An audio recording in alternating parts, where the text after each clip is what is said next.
Welcome to my channel. Subscribe to the channel and listen to my stories every day. It all started with a suitcase. A dusty, forgotten suitcase buried under old boxes in the corner of our garage. I wasn't looking for anything in particular that day, just clearing out space for the new lawnmower. It was one of those weekends where you catch up on the small things, mundane tasks that keep life moving forward. I didn't expect my entire world to unravel. I remember how normal everything had seemed just hours before. My wife, Claire, had left for another one of her work trips. She worked in marketing, always traveling for conferences or client meetings. I never thought twice about it. She'd kiss me on the cheek, remind me to take care of the kids, and off she'd go.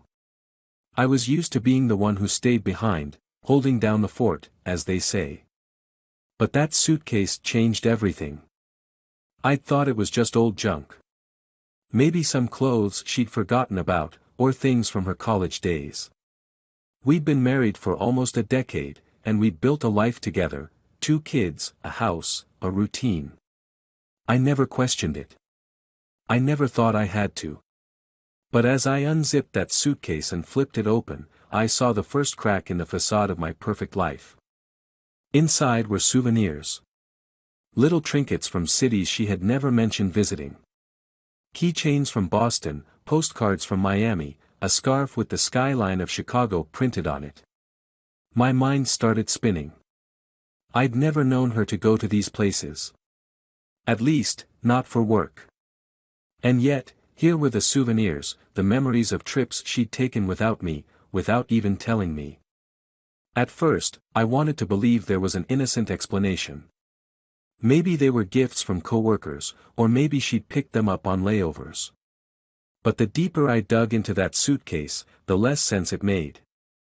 There was a small envelope tucked into the lining, sealed but frayed at the edges from being opened and closed too many times. My hands trembled as I opened it. Inside was a letter. A love letter, written in handwriting that wasn't mine. Can't wait to see you again. Last weekend was unforgettable. You make everything worth it. Jay. Jay, who the hell was Jay? I felt my stomach drop, the room spinning around me. I read the letter again, hoping I'd misunderstood, that somehow it wasn't what it seemed. But there was no mistake. Someone had written to my wife, and it wasn't me. I put the letter back in the envelope, trying to steady my breathing. My hands were clammy, my heart racing. How long had this been going on? How much of my life had been a lie? I spent the next few hours pacing around the garage, trying to piece it together. Every business trip, every late-night call she'd taken. The way she'd started staying out longer, her distant looks, her sudden mood swings. It had all seemed so insignificant at the time, just part of the ebb and flow of marriage. But now, it was all too clear. Claire was cheating on me. I didn't know how long I stood there, staring at that suitcase, my mind racing with a million thoughts. Rage, confusion, heartbreak, they all hit me at once, waves crashing into each other with no room to breathe. The life I thought I had was gone, and I didn't even know when it had started to fall apart. I needed answers. I needed to know how deep this betrayal went. So I did something I'd never thought I'd do. I started snooping. Claire's laptop was in the office, her phone on the kitchen counter where she'd left it before leaving for her business trip. I knew her passwords, of course. We'd been married long enough that there were no secrets, or so I had thought. It didn't take long for me to get into her accounts. And that's when I found them. The emails. The texts. Hundreds of messages between Claire and someone named Jeremy. That must have been the J from the letter. My hands shook as I scrolled through their conversations, the words blurring in front of my eyes. It wasn't just an affair. It was a full-blown relationship. They had pet names for each other. They talked about weekends they'd spent together, about trips they were planning, about how perfect their time together was. And all the while, I had been at home, taking care of the kids, oblivious to the fact that my wife was living a double life. The anger was overwhelming. I wanted to throw the laptop across the room, punch a hole in the wall, scream at the top of my lungs. But I didn't. Instead, I sat there, staring at the screen, numb. How had I not seen this? How had I been so blind? I couldn't stop reading. The messages went back years. Years. They'd been seeing each other for longer than I could comprehend. While I'd been building a life for us, she'd been tearing it down behind my back. And the worst part? She had been happy to let me be the fool. I sat there in silence, the weight of the betrayal sinking in. It wasn't just the cheating. It was the lies, the deceit, the complete disregard for the life we'd built together. The woman I thought I knew, the woman I had loved for over a decade, had become a stranger. And yet, I wasn't done. I needed to know more.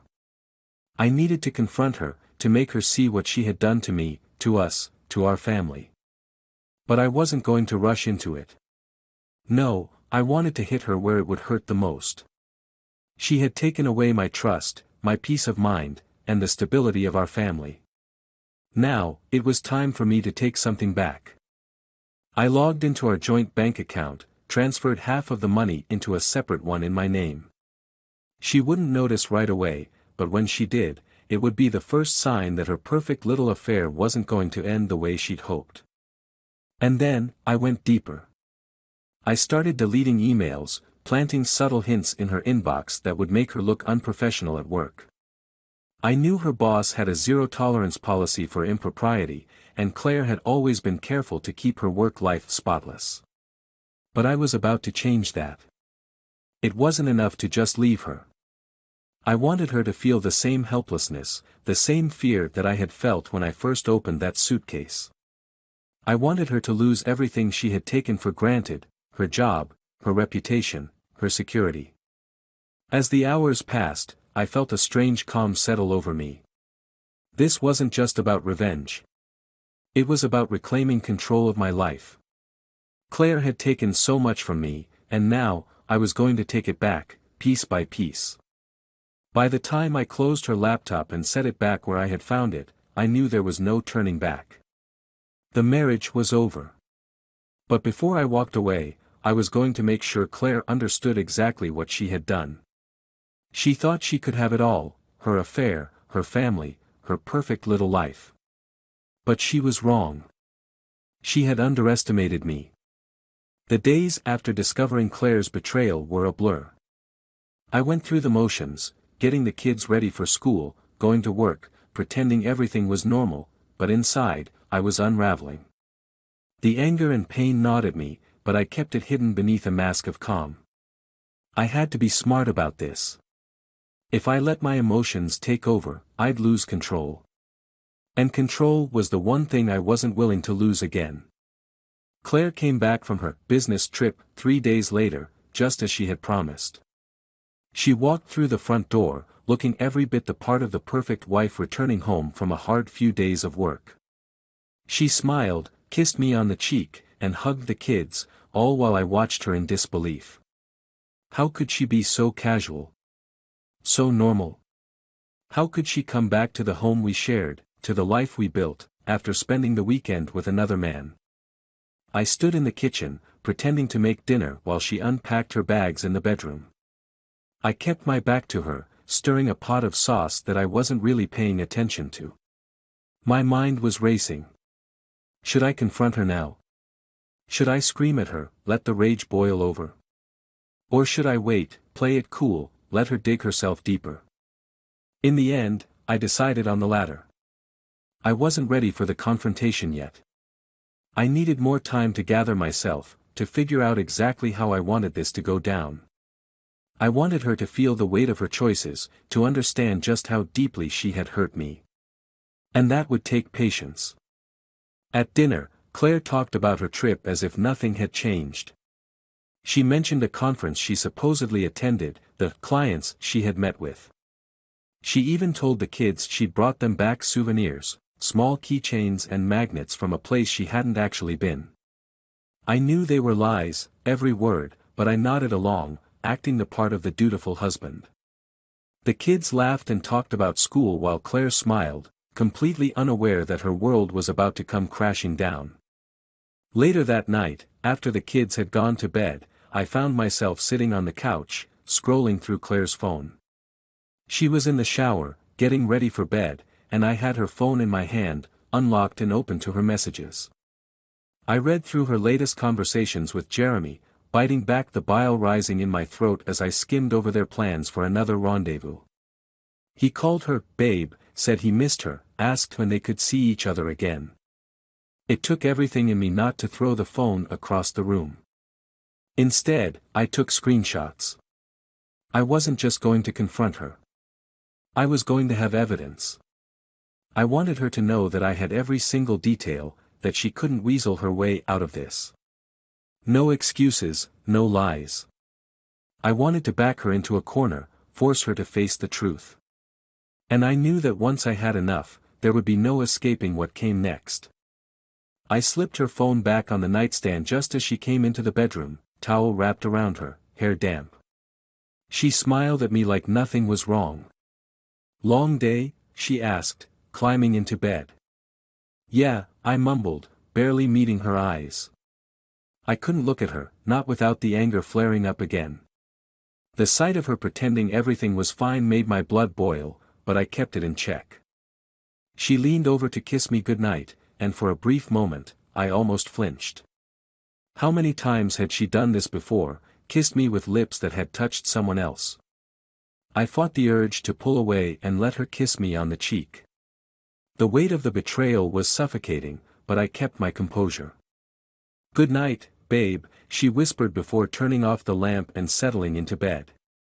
I stared at the ceiling for what felt like hours, listening to the sound of her breathing as she drifted off to sleep. The darkness of the room pressed in on me, and I felt trapped in a life that wasn't real, trapped in a marriage that had become a cruel joke. I lay there for hours, unable to sleep. The thoughts kept coming, unrelenting, like a broken record in my head. How could she do this? How could she betray me like this after everything we'd been through?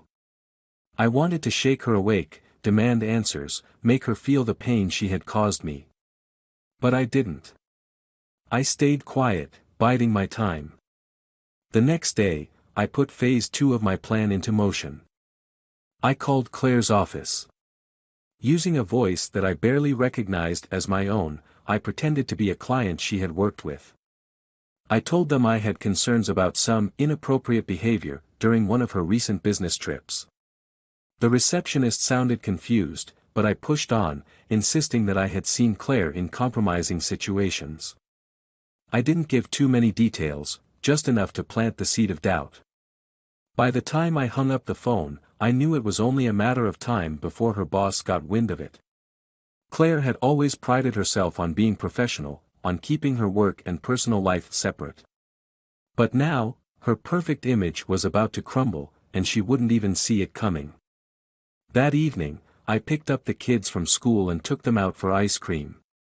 It was a normal thing to do, but I couldn't help but feel like it was the calm before the storm.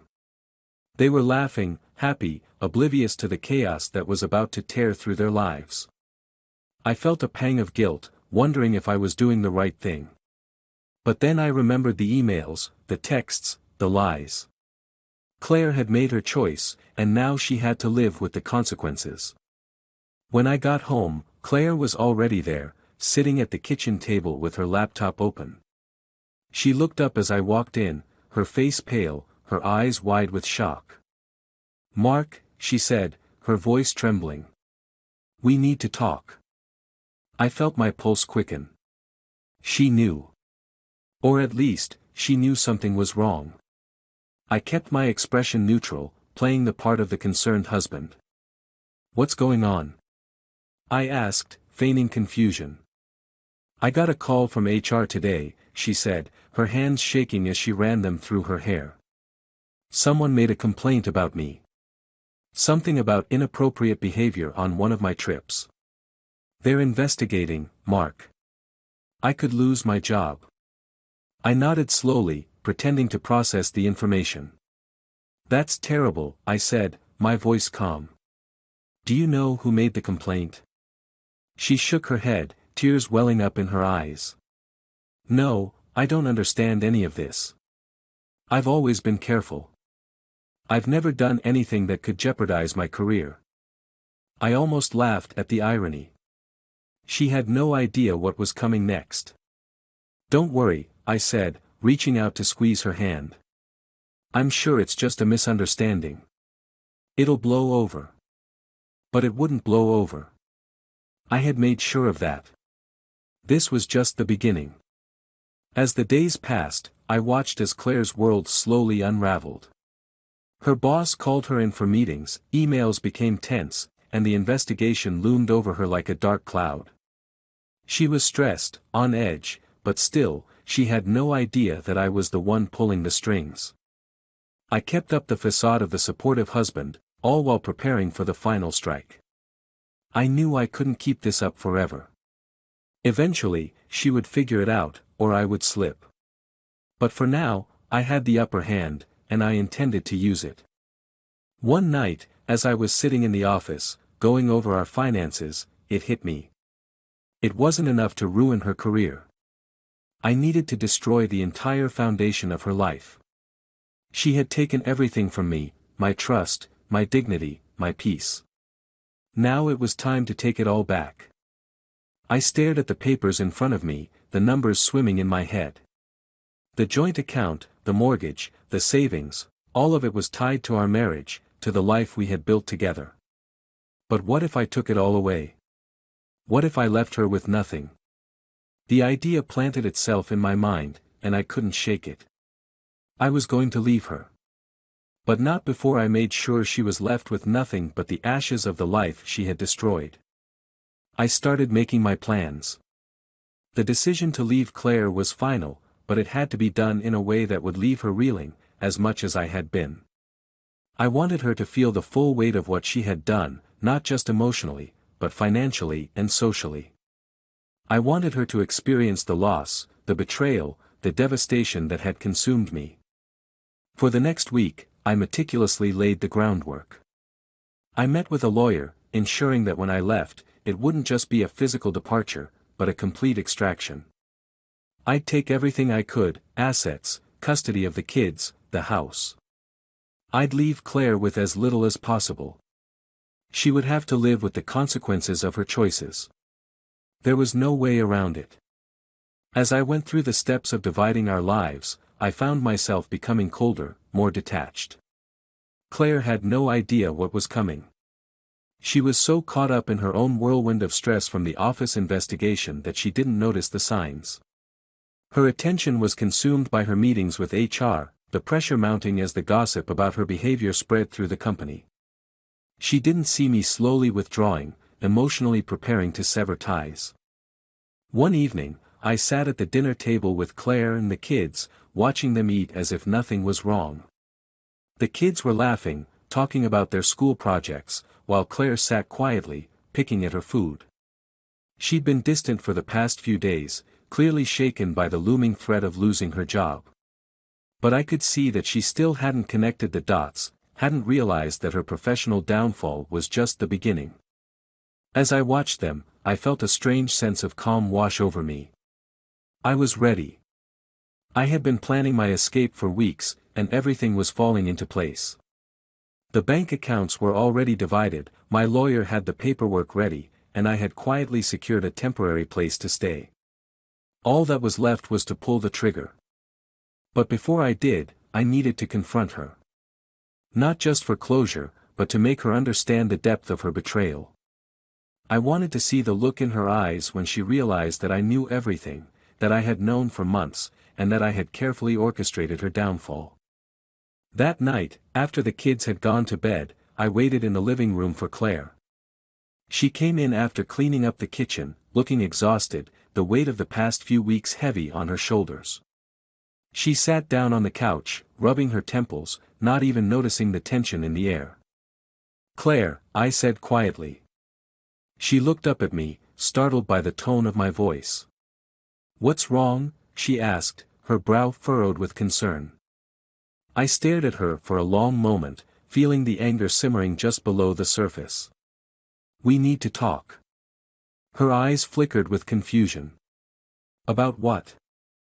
I reached into my pocket and pulled out my phone. Without a word, I opened the folder where I had saved all the screenshots, emails, texts, photos. I handed the phone to her, watching as her face went pale. She took the phone, her hands trembling slightly, and began scrolling through the messages. The room was silent except for the faint sound of her breathing, which grew more rapid with each passing second. She didn't look at me. She just stared at the screen, her eyes wide, her lips pressed together in a thin line. Finally, after what felt like an eternity, she set the phone down on the coffee table and looked at me. Her face was pale, her eyes full of panic. "Mark," she whispered, her voice trembling. "I can explain." I laughed, a bitter sound that filled the room. "Explain what, Claire? That you've been sleeping with Jeremy for years? That you've lied to me, to our kids, to everyone? What exactly do you think you can explain?" She opened her mouth to speak, but no words came out. Instead, tears welled up in her eyes, spilling down her cheeks. She reached for me, but I pulled away, standing up and moving to the other side of the room. "I trusted you," I said, my voice shaking with anger. "I gave you everything, and you threw it all away for him." She shook her head, sobbing now. "It wasn't like that. I was lonely, Mark. You were always working, always distant. I didn't mean for it to happen, it just—" "Don't," I interrupted, my voice cold. "Don't you dare try to blame this on me. I was working to provide for this family, for you. And you repaid me by sneaking around with some other man, lying to my face, to our children. You don't get to make excuses." She looked up at me, her face twisted with guilt and desperation. "I love you, Mark. I never stopped loving you." "Love?" I scoffed. "You don't even know what love is, Claire. Love is loyalty. Love is honesty. Love is not screwing someone else behind your husband's back for years and then pretending everything is fine." "I'm sorry," she whispered, her voice barely audible. "Sorry doesn't cut it," I said, my voice hard as steel. "You've destroyed everything we had. And now you're going to have to live with the consequences." She looked up at me, panic flashing in her eyes. "What do you mean?" I took a deep breath, steeling myself for what came next. "I've already spoken to a lawyer. The divorce papers will be served tomorrow. I'm taking full custody of the kids, and you'll be lucky if you walk away with anything more than the clothes on your back." Her mouth dropped open, her eyes wide with shock. "Mark, no. Please. You can't do this." "I can and I will," I said firmly. "You made your choice when you started sleeping with Jeremy. Now it's time for you to face the consequences." She stood up, crossing the room and grabbing my arm. "Please, Mark. Don't do this. We can fix this. I'll end it with Jeremy. I'll do anything. Just don't take the kids from me." I pulled my arm away from her grasp, feeling nothing but disgust. "You should have thought about that before you decided to cheat. You don't get to play the victim now." Her knees buckled, and she sank to the floor, sobbing uncontrollably. "Please," she begged, her voice broken. "Please don't leave me. I'll do anything. I'll be a better wife, a better mother. Just give me a chance." But it was too late. The damage was done. The woman I had loved for over a decade was gone, replaced by someone I didn't recognize, someone who had betrayed me in the worst possible way. I walked to the door, my heart pounding in my chest. "Goodbye, Claire." As I stepped outside, the cold night air hit me like a wave, but I didn't feel it. I felt numb. The weight of what I had done, of what I was about to do, was heavy on my shoulders. But there was no going back now. I had made my decision. As I drove away from the house, I glanced in the rearview mirror, seeing Claire through the window, still on the floor, her shoulders shaking with sobs. I didn't feel satisfaction. I didn't feel relief. All I felt was emptiness. But I knew one thing for certain. This was the beginning of the end. The weeks that followed were a blur of legal paperwork, tense meetings, and gut-wrenching moments as I prepared to finalize the divorce. Claire had become a shell of herself. The confident woman I once knew was now constantly on edge, anxious, and defeated. But I stayed firm. There was no going back, not after what she had done. Each day that passed, I reminded myself of the betrayal, the lies, and the years of deceit. Still, something gnawed at me, a strange, unsettling feeling that I couldn't shake. I had one. Claire had signed the papers, her lawyer advising her that there was no way out. I was getting full custody of the kids, the house, and a significant portion of our assets. She was left with nothing but her job, which, thanks to my strategic interference, was hanging by a thread. She was on the verge of losing everything. Yet, despite everything, I felt empty. It was a Thursday evening when the final blow came. I had just gotten home from a meeting with my lawyer, where we were preparing the last steps for the court hearing to finalize the divorce.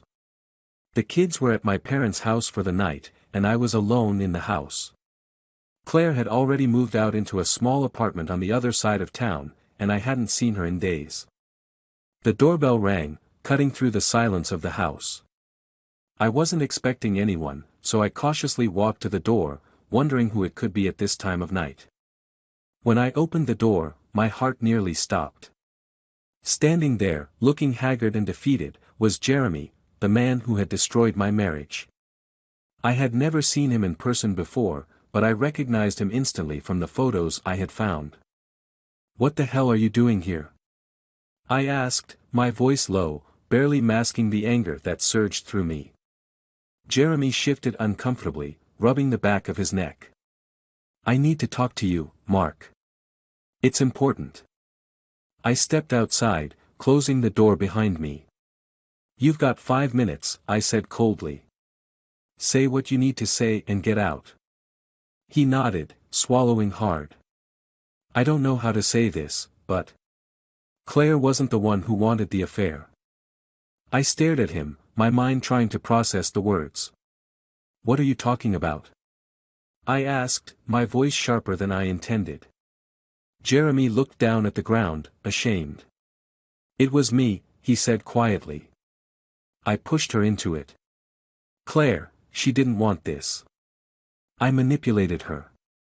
I fed her lies, told her things about you that weren't true. I made her believe she was unhappy when she wasn't. I felt my blood run cold. You're telling me that you forced my wife to cheat on me?" He shook his head. "Not forced. But I pressured her. I convinced her that you didn't love her, that you were distant because you didn't care. I made her think I was what she needed. But it wasn't true. None of it was." I took a step closer to him, my fists clenched at my sides. "Why are you telling me this now?" "Because I left her," he admitted, his voice trembling. "I left her weeks ago. She didn't deserve any of this. Claire thought she was in love with me, but she wasn't. I know that now. And I ruined her life."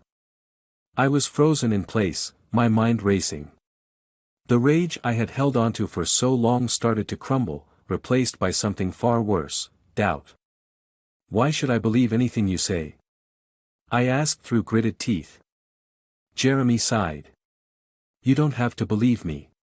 But I needed to tell you the truth. Claire made a mistake, but it wasn't because she didn't love you. She's been devastated since you left her, Mark. She's been trying to make things right, but she thinks it's too late." I turned away, unable to look at him any longer. My mind was spinning, everything I thought I knew about the situation unraveling before me. Could it really have been him? Could Claire have been manipulated into betraying me? No, I told myself. She still made the choice. She still lied to me, to our kids, to herself. But, the thought lingered. What if she had been pushed into something she didn't truly want? I heard Jeremy step back. I just wanted you to know the truth. I'm sorry for what I've done. To both of you. With that, he walked away, disappearing into the night. I stood there for a long time, staring at the spot where he had been, my heart pounding in my chest. I didn't want to believe him. I didn't want to let go of the anger that had fueled me for so long. But a seed of doubt had been planted, and no matter how much I tried to bury it, it wouldn't go away. The next few days were a blur. I couldn't stop thinking about what Jeremy had said. It haunted me, invading my thoughts at every turn. I had already won. The divorce was nearly final. Claire was out of my life, and I had everything I wanted. But now, I wasn't so sure anymore. I couldn't sleep, couldn't focus on anything. And so, one evening, I found myself driving to Claire's apartment. I didn't know what I was going to say or why I was even going. All I knew was that I needed answers. I needed to hear it from her. When she opened the door, she looked surprised to see me. She was thinner than the last time I'd seen her, her eyes red and tired.